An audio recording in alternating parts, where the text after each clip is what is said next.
Saudações, meus queridos, estamos de volta para mais um vídeo. Hoje eu estou gravando no domingão, não gravei no sabadão porque eu não tive tempo. Muitos trabalhos na oficina, não tive tempo. Mas o importante é que estamos aqui, né? E bom, hoje eu quero trazer um projeto que eu participo já há pelo menos uns 2 anos. Esse projeto envolve tudo que nós estamos estudando aqui até agora. E vou trazer para vocês abordagens para nós criarmos algo parecido com o que eu já criei e está funcionando hoje, né, há pelo menos 3 anos aí. E eu estou falando deste equipamento aqui, que é o Pisca. O Pisca nada mais é do que um tarifador eletrônico. Isso aqui é um calibrador de pneus, né? Isso aqui é à direita, deixa eu só mover minha câmera aqui para baixo, vocês conseguirem ver direito. Tá meio sujinho porque eu tirei a foto no post, realmente estava bem sujo, a galera usa com a mão suja mesmo, né? Não tem muito desse controle. E isso aqui foi um projeto piloto que a gente colocou para funcionar num posto de gasolina aqui próximo mesmo. Então vocês estão vendo aqui a caixinha branca, né? E aí tem aqui o moedeiro onde as pessoas colocam moeda, tem um displayzinho aqui e um botão para apertar para gerar o QR Code e mandar o Pix, né? A pessoa vai escanear esse QR Code, vai fazer um Pix para uma API bancária. Já vou mostrar isso no esquema. E daí vai liberar a máquina. A máquina tem um temporizador, ela fica mais ou menos 3 minutos e 20 contando, e a pessoa usa o calibrador enquanto isso. E aí ela consegue usar aqui, colocar as libras que ela quer, né, para encher o pneu.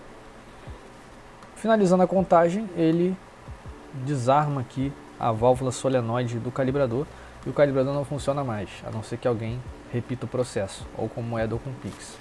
Então, esse aqui é o projeto em que eu mais trabalho atualmente. Estamos trabalhando para melhorar ele cada vez mais e ele usa todas as tecnologias que nós discutimos até agora. MQTT, Arduino, HTTP, usa tudo isso. Tá? E aí eu fiz até uma brincadeira aqui. Deixa eu pegar aqui, cadê aqui? Ó. Essas são todas as tecnologias que eu usei na primeira versão do Pisca, que está bem aqui atrás de vocês, ó. Bem aqui atrás da tela. Que é aqui no fundo, né? Isso aqui é a primeira caixa, né? Bem diferente da última que eu mostrei agora. Deixa eu ligar a luz aqui. Então, bem diferente da última. Né? Então a gente começa com o banco de dados, que é um banco de dados relacional, que é o MariaDB. Depois vem o VernMQ. O VernMQ é uma solução própria de broker MQTT. Você instala ele em um servidor Linux e ele passa a fornecer o broker. Então ele próprio é o broker, não tem as limitações que o Hive terá. Portanto, você tem uma solução mais personalizada. JavaScript a gente usa um pouquinho, né? A little bit, né? Só um pouquinho. C++ usa muito, que é justamente a tecnologia embarcada no Arduino, né? É o C++, a linguagem C++. Nginx é o servidor de proxy reverso, estudaremos mais à frente também. O próprio MQTT, que é o nosso protocolo. Google Firebase aqui já seria mais para notificações, que vai na tela do celular do cliente. Então isso aqui já tem tecnologias que estão presentes aqui no telefone, né? O Java, que eu vou discutir com vocês agora, nós vamos criar aqui um client em Java, tá? Para ouvir, né? Vai ser o nosso listener MQTT, vai ser o ouvidor MQTT. Eu já vou explicar para vocês por que nós precisamos disso. E aí vem o React Native, que foi o framework que eu utilizei para criar o aplicativo de controle no celular também. Aí vem o Docker, que é o gerenciador de... Como é que é o nome disso aqui? De containers, né? Gerenciador de container. Cada container é uma aplicação.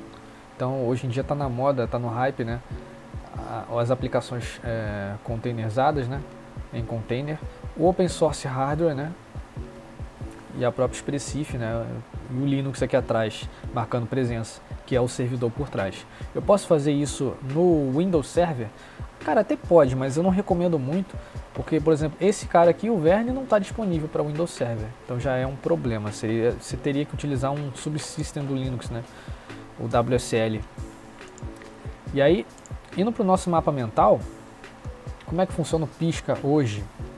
Isso aqui é bem sucinto, tá? Tem mais coisas rolando aí, tem a questão do OTA, né? Que eu já implementei, tem outras questões por detrás disso. Porém, ele funciona assim. O cliente vai lá na máquina, que é um dispositivo IoT, né, aquela caixa que vocês viram, um dispositivo IoT. Ele gera um QR Code, aperta um botão, né, ele vai se comunicar com o broker.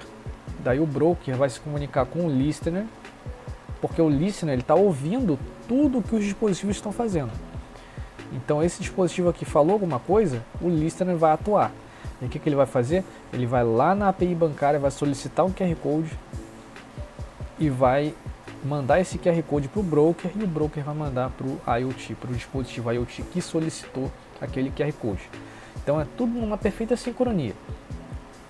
Daí o cliente vai fazer o pagamento direto na API bancária e através de um webhook, né, que é um sistema de notificações, uma âncora web, né, ele vai notificar o meu listener MQTT, que o meu no caso está programado em Java. E por ele estar programado em Java, ele não tem ligação direta com o broker, ele é mais um cliente do broker, tá? Então o segredo pulo do gato está aí, ele não tem integração direta com o broker. Na verdade, isso aqui é uma aplicação, isso aqui é outra. Esse cara aqui, ele só está escutando, ele só tem superusuário, só tem permissão de superusuário, que ele está escutando tudo que passa pelo broker. Daí começam as tratativas, começam os tratamentos dessas mensagens. Então, tudo que esses caras aqui falarem, esse cara aqui vai ouvir. E aí, ele que vai comandar. Certo? Então, mais ou menos assim que funciona. Daí, qual que é a questão? O client que eu estou utilizando é o Eclipse Parrot. O Eclipse Parrot, ele está disponível para Java, para Python, JavaScript, Golang, C++, Rust, .NET, Android e C++ embarcado. Tá? Então eu tenho todas essas opções aqui. Percebam que aqui nas tabelas eu tenho tudo aqui disponível. Ó, alta disponibilidade, API de non-blocking, API de blocking, suporte ao padrão MQTT, suporte ao WebSocket, buffering offline, reconexão automática, SSL TLS, a versão 3.1, 3.1.1, versão 5.0, tudo isso está disponível aqui no Java e também no C, tá? No C++ também, ó. No Rust não tá, no .NET não tá, né? E também no C++ embarcado também não tá, por conta de limitações óbvias, né? Então eu estou utilizando atualmente esse cara aqui, esse client Parrot aqui. Não lembro a versão de cabeça, mas isso aí é o de menos. Tá? Então esse cara aqui, eu chamo ele de commander, né? É o comandador, é o comandante, certo? E aí ele faz exatamente essa ponte que nós iremos fazer, né, daqui em diante. Aí nós vamos fazer como? O que eu quero de vocês aqui agora? Dentro do Hive, nós vamos continuar utilizando o Hive por enquanto, até porque a galera não vai assinar VPS à toa, né? Eu vou ensinar para vocês uma forma de fazer isso dentro do Windows. Eu acredito que a maioria use o Windows, né? Quem usa Linux está safo. Está safo porque não vai precisar disso daqui. Aqui dentro do Windows eu consigo simular um ambiente Linux, que é o WSL. Eu já havia comentado anteriormente, é o subsystem do Linux dentro do Windows. Demora um pouquinho para abrir. E aí ele abre aqui, ó, o Ubuntu. Eu estou no Ubuntu 20.04.6 Long Term Support, né, o suporte de longa data. E aqui dentro eu consigo instalar o próprio Verne, como eu havia dito, mas nós não vamos fazer isso por enquanto. Por enquanto, nós vamos focar aqui dentro. Ó. Entrando aqui no Hive, nós vamos ter aqui o overview, né, do nosso servidor. Tem aqui o Getting Started, né, o começando, né. Aí eu tenho a URL do meu cluster, eu tenho a porta e a porta do WebSocket. E aqui eu tenho formas de integração. Aqui, ó, integração com o Parrot, né, o cliente em C, né, posso fazer em C, posso fazer em Golang, em Java com WebSocket, posso fazer em Java normal como cliente, em Dart, né, em todas essas linguagens. Nós vamos fazer usando Java, tá? Utilizando as bibliotecas fornecidas pelo Hive. E só para vocês darem uma olhada, o Go também está muito em alta agora. E aqui pelo Go, olha aqui, eles utilizam o Parrot também. Tá, essa era a minha dúvida, que eu nem tinha visto. Só que aqui no Java, eles têm um cliente próprio. É o próprio cliente do Hive, ó, Hive MQTT Client. Certo? Aí eles colocam aqui, ó, o host que vai receber a URL do cluster, o username, o password, E aqui, vejam só, aqui no MQTT nós temos detalhes, temos coisinhas chamadas wildcards. O que são os wildcards? Por exemplo, um asterisco. Esse asterisco está horroroso, mas imagine que é um asterisco perfeito. E um sustenido. Sustenido. Por que isso? Porque esses caras aqui, eles arremetem a todos. Todos. Então, se aqui no MQTT nós temos uma lógica do tipo devices barra... desculpa aí, tá, gente? Eu tô escrevendo com o mouse, desenhando com o mouse aqui. Devices barra, sei lá, cliente 1 barra chat. Barra chat não, vamos colocar barra send. Então, isso aqui é o canal de publish. Eu mando para o cliente nesse canal aqui. E aí eu vou ter também o devices barra cliente 1, né, perdão, cliente 1 barra receive. Isso daqui vai ser o de subscribe. Só que o cliente vai subscrever. Isso aqui o commander vai publicar. No caso, o cliente com o superusuário vai publicar. Eu tenho essa abordagem. Aí eu vou trabalhar com strings aqui, né, para tirar esses barras aqui e procurar quem é o cliente que está no meio aqui. Eu faço dessa forma. E eu vou ter também o devices barra sustenido barra send. Por exemplo, eu quero mandar disparar para todos os clientes. O que eu faço? Eu coloco um sustenido no meu canal de publicação, meu publish. Porque isso aqui tudo é dinâmico. Toda vez que eu vou fazer um publish para algum lugar, da mesma forma isso vale para o receive, tá? Se eu quiser me conectar, me subscrever no canal e escutar tudo que eles estão falando, eu posso usar a mesma lógica para o receive também. Daí, por que isso é importante? Porque ao invés de eu pegar todo mundo que está conectado e jogar isso numa variável e depois disparar cada um por vez, eu posso disparar de uma vez só, economizando dados, né? Embora o MQTT seja bem econômico, cada disparo equivale a só 2 bytes. O que acontece é que boas práticas, né, levam a isso, a nós utilizarmos esses wildcards, apesar de que muitos brokers não permitem com que esse tipo de coisa seja feita, né, por conta de segurança, questões de segurança. Aqui nós não estamos utilizando Parrot, tá? Aqui é o cliente do próprio Hive, ó. E a gente vai fazer em Java. E aí como é que a gente faz em Java? A gente pode utilizar o VS Code, como nós estávamos utilizando aqui o Visual Studio Code, instalar as extensões de Java, ou a gente pode utilizar também uma ideia que eu gosto muito, que é o NetBeans.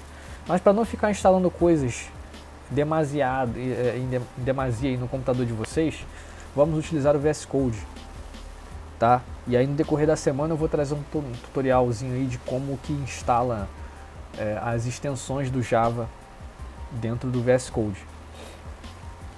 Por hora eu estou só fazendo um apanhado geral para mostrar para vocês o que nós vamos fazer daqui então. Os requisitos, né? Obviamente um computador. Não sei se todo mundo que está acompanhando essa série tem computador, né? Eu creio que sim.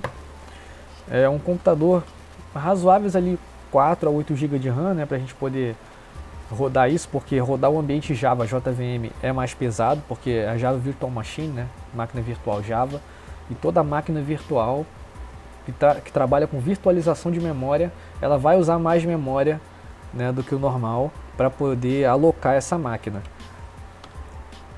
Então a gente tem que ter isso em mente também. Evidentemente, isso aqui é uma aplicação pequena, tá? Escalável, porém pequena. Então nós conseguimos colocar ela para funcionar minimamente. Inclusive nós temos um exemplo aqui do código, ó. Inclusive ele já dá um publish aqui, ó, com o ponto topic, o payload, né? Tudo bonitinho. A gente consegue ver aqui como é que é feito, né, essa comunicação.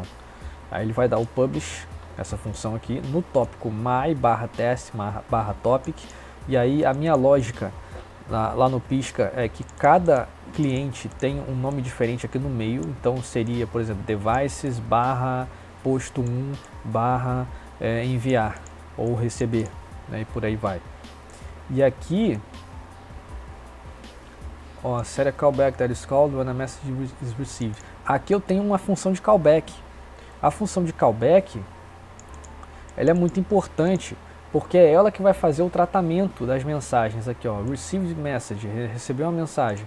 Aí ele puxa o tópico da mensagem e puxa o payload, que é a mensagem em si. Porque essas mensagens são codificadas, elas vão em bytes, elas não vão em texto. Tudo vai ser trocado para bytes, né, para zeros e uns. Daí, o que nós temos que fazer é decodificar isso, né, obviamente usando o padrão ASCII, tá? Deixa eu ver se tem mais alguma coisa aqui de interessante. Ó, aqui a gente monta um builder, tá? Faz o set do host aqui, da URL, da porta, as configurações padrões. Coloca aqui um username e um password, coisa que nós não fizemos ainda. Nós não colocamos ali username e password, não fizemos autenticação básica, isso é importante. E detalhe, vejam que aqui ele está desconectando o cliente. A gente não quer isso. A gente não quer que o cliente seja desconectado depois de publicar alguma coisa. A gente quer que ele fique escutando o tempo inteiro, sem cair, sem nada. Ele tem que ser uma coisa altamente disponível. Ele não pode crashar, ele não pode fechar, não pode desconectar de jeito nenhum. Então, no nosso caso, é dessa forma que nós vamos trabalhar. Você pode ter ali outra lógica, seguir outra lógica de você desconectar o cliente, conectar depois, só depois que alguma coisa for disparada. Você pode usar uma própria API HTTP, né, para ser consumida pela ASP, e a ASP mandar essa requisição para disparar esse cliente aqui de novo. A gente pode fazer tudo isso, certo? Só que nós vamos fazer com essa abordagem, vamos deixar o sistema ouvindo o tempo inteiro, escutando o tempo todo e tratando essas mensagens. Daí eu vou fazer uma coisa com vocês, gente. Nós vamos montar esse sistema nos próximos vídeos, no decorrer da semana. Já vou começar já na próxima semana ensinando a instalar as extensões do Java no VS Code. E nós já vamos começar a programar, né, mão na massa. E essa etapa aqui do nosso curso vai ser uma etapa um pouco mais código, tá? Então a galera que não está muito familiarizada, sugiro procurarem um curso ali, um cursinho básico de algoritmo, né? Só para não ficar muito perdido, tá? Porque aqui a gente já destoa um pouco do hardware e vai mais para o software.